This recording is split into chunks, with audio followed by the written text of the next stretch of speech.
Kıymetli başkanım, değerli hazırın, hepiniz programımıza hoş geldiniz, sefalar getirdiniz.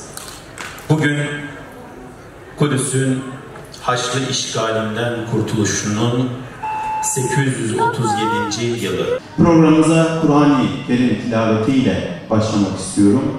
Kur'an-ı Kerim okumaları için Yusufcan hocamızı buraya davet ediyorum. Euzu billahi mineşşeytanirracim. Bismillahirrahmanirrahim. Ve ma asabakum yevmel taqal cem'an febiidnillahi ve liya'lemel mu'minin ve liya'lemellezine nafakû ve liya'lemellezine nafakû ve qîle lehum ta'âlev qatilû fî sebîlillâhi ev idfa'û. قالوا لو نعلم قتالا لاتبعناكم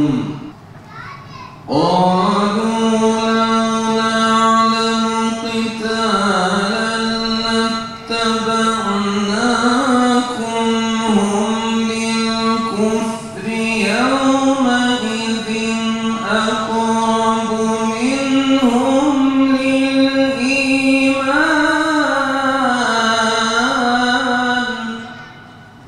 Muhterem bacılar, kardeşler, ümmet olarak, coğrafya olarak çok kritik, tarihi bir süreçten geçiyoruz. Malumunuzdur, şu anda Gazze'de, Filistin'in farklı noktalarında, Lübnan'da, Beyrut'ta, Suriye'de, Irak'ta gerçekten de bizleri üzen ama diğer taraftan da bizleri motive eden, imanımızı tabiri caizse tazeleyen vakalar, olaylar yaşanmaktadır. Salahaddin Eyyubi salt bir isim değildi. Yaklaşık 100 yıl devam eden bir mücadelenin sonucudur Salahaddin Eyyubi.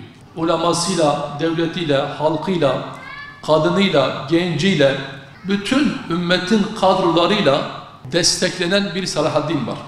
Nasıl ki şu anda Siyonistler bu aşamaya gelene kadar yaklaşık 100 yıldır çok dakik işleyen bir plan. Bunun ekonomi, siyasi, askeri, basın, eğitim, bütün alanları düşünerek bu aşamaya gelmiş ise Salahaddin Eyyubi de aynı şekilde eğitimiyle, askeriyle, istihbaratıyla, siyasetiyle bunun altyapısını doldurmuştur. Ki Salahaddin Eyyubi insanlık tarihinde siyasetle, diplomasiyle, askeri gücü birbirine mezc etmiş çok nadir devlet adamlarından bir tanesidir. نعم لتنتفض غزة بهذا البركان بهؤلاء الرجال برجال القسام برجال المقاومة ليقولوا لهذا العدو المجرم لهؤلاء الصهاينة أن خلف الأقصى والقدس رجال سيحرقون الأخضر واليابس من أجل دينهم من أجل مقدساتهم من أجل أوطانهم. İşte bu mücahit kahramanlar bizlere aynı zamanda şu mesajı vermekteler. Ayağa kalkın, dik durun, arkanızda biz varız. Ve aynı zamanda Siyonist işgalciye de şu mesajı veriyorlar. Mescid-i Aksa'yı koruyan mücahitler vardır. Mescid-i Aksa yalnız değildir. Allah'ın mübarek toprağı olan bu bölge, Peygamber Aleyhisselatü Vesselam'ın İsrası yalnız değildir. Mücahitler oraya sahip çıkacaktır. غزة الصابرة غزة المحتسبة غزة المتحدية ستبقى بإذن الله سبحانه وتعالى شوك في خاصرة هذا المحتل.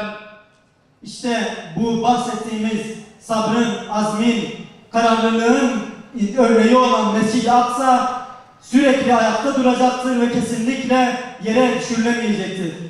في غزة تخرج النساء من تحت الأنقاض ويخرج الأطفال من تحت الأنقاض ويخرج الشيوخ من تحت الأنقاض يرفعون إشارة السبابة إلى السماء يقولون من أجل الأقصى، من أجل القدس، من أجل فلسطين، من أجل القرآن، من أجل نبي الإسلام تهون علينا الدماء، تهون علينا الآلام والمعاناة.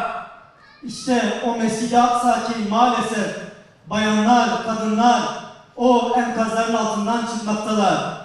Ufak bebekler, çocuklar enkazların arasından çıkmaktalar. Yaşlı bedenler o enkazların arasından çıkmaktalar. Ancak işaret parmaklarını kaldırarak bu ödediğimiz bedelin hepsi Mescid-i Aksa içindir. Ödediğimiz bu bedelin hepsi mukaddesatımıza sahip çıkmak içindir diye bizlere mesaj göndermekteler.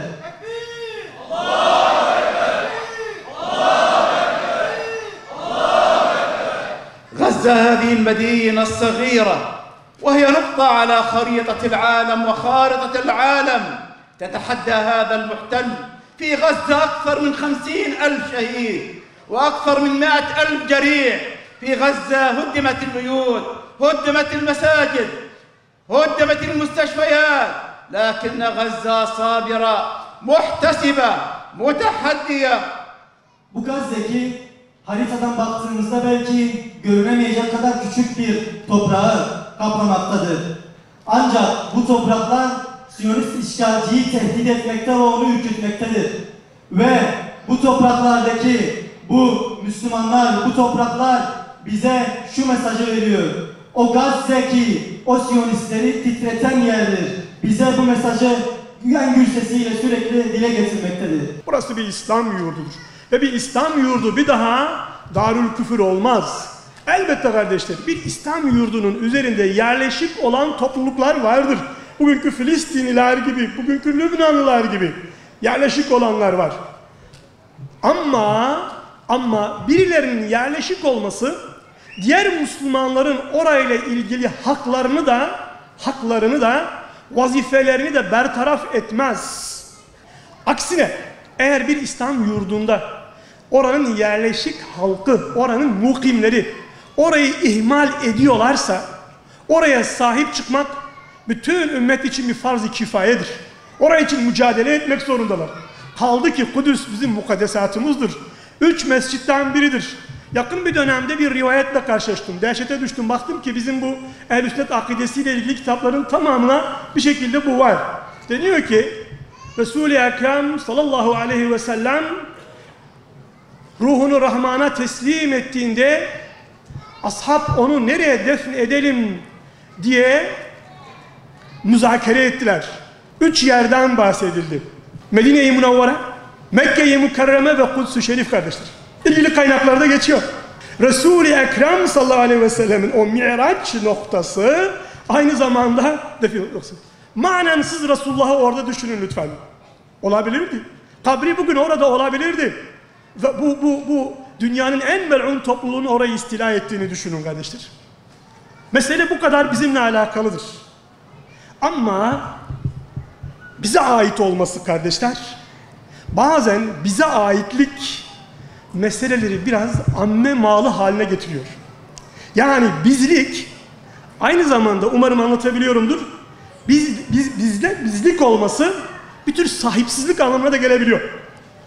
Beytülmal gibi, devlet malı gibi, ümmet malı gibi, yani hepimizin olunca kimsenin sahip çıkmadığı bir dava. Ortalıkta kalan bir dava. Onun için dedim biz davasından önce benim davam, benim Kudüs'üm, burada Abu Kadir'in benim Kudüs'üm demesi, Mehmet'in benim Kudüs'üm demesi, Fatma'nın benim Kudüs'üm, benim Kudüs'üm. Belki her birimizin artık evimizin duvarlarına bunu yazmamız lazım. Benim Kudüs'üm. Eğer bu benimse artık kardeşimin ihaneti de beni bu davadan vazgeçilmez. Doğru mu? Bu noktaya bizim gelmemiz lazım. Düşün ki sizin tapulu bir malınız var. Ve burada bahsedeceğim ama Sultan Abdülhamid'in Filistin'i tapulamasına çok büyük bir anlam vermek gerekiyor. Kendi şahsına tapulamak. Belki Müslümanlar adına her birimiz için tapulamıştır. Adeta buradaki her topluluk ve bu ümmetin her ferdi kendini Kudüs tapusunun sahibi bilmeli kardeşler. Eğer o mal, o mülk sizin ise kardeşlerinin ihaneti, kardeşlerinin duyarsızlığı sizi o tapuya sahip çıkmaktan geri bırakmaz. Doğru mu? Yüzyıllardan beri birbirleriyle savaşan Haçlılarla Yahudiler, birbirlerinden nefret eden, iğrenen Haçlılarla Yahudiler böyle bir projede nasıl ittifak kurdular? Bunun iki önemli gayesi vardı. Birisi yüzyıllardan beri Avrupa toplumlarında ciddi bir sorun oluşturan Yahudi nüfusun tasfiye edilmesi. Yani antisemitizm sorununa bu şekilde bir çözüm bulunması. Fakat bu şekilde tasfiye edilen Yahudi nüfusun aynı zamanda İslam dünyasının içeriden yaralanması ve İslam dünyasına yönelik fitne politikalarının, saldırı politikalarının, değişik baskı politikalarının murakabe edilmesi, yönlendirilmesi için bir merkez kurulmasına ihtiyaç vardı. İşte bu merkez için de en önemli coğrafya Filistin'di. İşte ondan dolayı Filistin'i seçti. Batı emperyalizmi ve bunda da Yahudi unsuru kullandı. Siyonizmi örgütledi. İslam dünyası karşısında böyle bir ittifak kurmuşlardır. İşte bizim Müslümanlar olarak Filistin davası etrafında, Kudüs davası etrafında birleşebilmemiz için bu dava tek başına çok önemli bir fonksiyon icra edebilecek konumdadır. Bugün Müslümanların, İslam dünyasının birliğe, beraberliğe ihtiyacı var. Ama maalesef her şeyden önce yorumlamada çeşitli farklılıklara düşüyoruz. Yani şu an Filistin'de verilen mücadele acaba stratejik açıdan yanlış mıydı, doğru muydu? İşte mesela Aksa tufanı isabetli miydi, değil miydi? Bakın stratejide hata yapılabilir. Tarihte hiç yapılmadı mı? Birçok hata yapıldı stratejide. Ama prensipte hata yapmamalısınız. Filistin davasına, Kudüs davasına, Mescid-i Aksa davasına sahip çıkmak bir prensiptir. Bu prensipten asla vazgeçmemeliyiz. Filistin'de verilen mücadele gibi Lübnan'da Siyonist işgale karşı verilen mücadele de çok önemli, sahiplenilmesi, desteklenmesi ve arkasında durulması gereken bir mücadeledir. Burada siyasi veyahut da bir takım itikadi görüşlerle ilgili farklılıklar ittifakımıza, güç birliğimize engel teşkil etmemelidir ve bu böyle bir güç birliğine karşı malzeme oluşturmamalıdır.